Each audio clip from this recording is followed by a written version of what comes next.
नमः। इदं मैत्री संस्कृति प्रतिष्ठानं सम्प्रति वार्ताः श्रूयन्तां प्रवाचिका पूर्णिमा मुत्नार।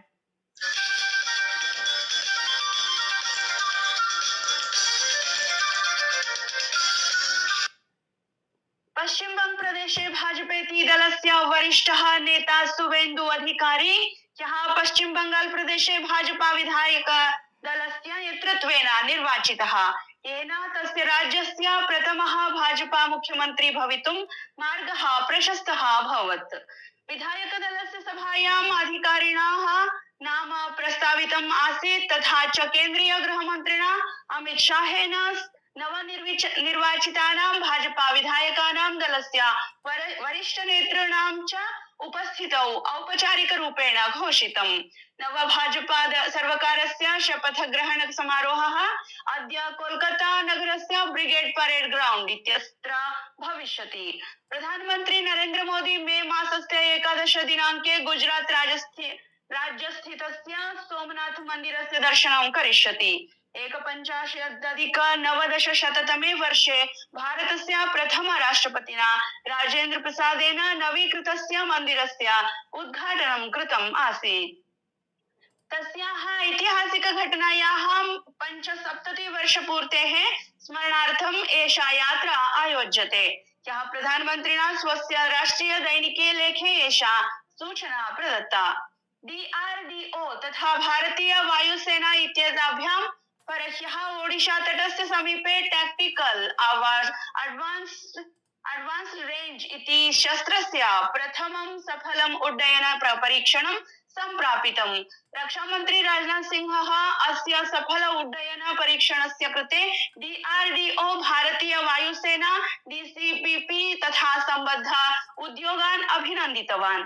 सः एतत् भारतस्य स्वदेशीय रक्षाक्षमता संवर्धनस्य दिशि महत्वपूर्णं पादक्षेपम् इति वर्णितवान्। तारा भारतस्य प्रथमा स्वदेशीया ग्लाइड शस्त्र प्रणाली इति अस्ति, या अमार्ग निर्देशित विस्फोटकान् सूक्ष्म मार्गद निर्देशित शस्त्रेषु परिवर्तयति। अन्यभिः DRDO प्रयोगशालाभिः सह सहयोगेन हैदराबाद स्थितेन अनुसंधान केन्द्रेण अस्य परिकल्पना तथा विकासः कृतः। एषा स्वदेशीया ग्लाइड शस्त्र प्रणाली स्वप्रकारे प्रथमा अस्ति, यस्याम् अत्याधुनिकाः अल्पव्यययुक्ताः प्रौद्योगिकयः उपयोजिताः सन्ति। एतत् न्यूनव्यययुक्तस्य शस्त्रस्य अग्निशक्तिं तथा लक्ष्यभेदन यथार्थतां वर्धयित्वा भूलक्ष्यान् प्रभावी रीत्या निष्प्रभावी करोति। विदेश मंत्री डॉक्टर एस जयशंकरः वैश्विक आर्थिक स्थिरतायाः स्तम्भरूपेण भारतस्य वर्धमान भूमिकायाः विषये अवधानं दत्तवान्, तथा च अंतर्राष्ट्रीय समृद्ध्यै राष्ट्रस्य महत्वपूर्णं योगदानम् अवधानं दत्तवान्।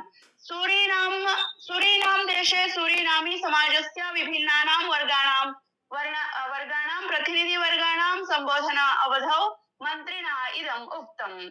सः भारतस्य प्रभावस्य परिमाणम् अधोरेखितुम् अद्यतनीयां दत्तांशानां सूचयन् उक्तवान् यत् अस्मिन् वर्षे वैश्विक वृद्धेः IMF इत्यस्य अपेक्षानुसारं भारतस्य योगदानं सम्पूर्णे वैश्विक वृद्धेः 17% यावत् अस्ति। विदेश मंत्री कीर्तिवर्धन सिंहः अवदत् यत् प्रवास विषये भारतस्य दृष्टिकोणः प्रवासिनां संरक्षणस्य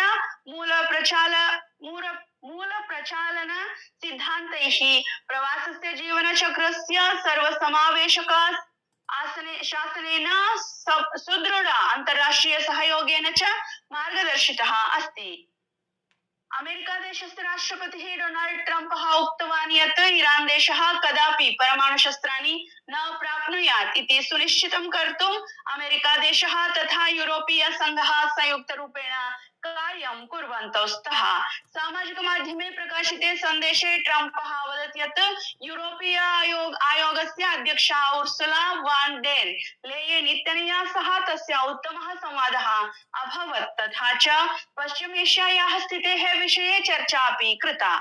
ट्रम्पः उक्तवान् यत् उभयपक्षयोः एषा सहमतिः आसीत् यत् यः शासनः स्वजनान् हन्ति सः कोटिशः जनान् विनाशयितुं समर्थानि शस्त्राणि धारयितुं न अनुमन्येत।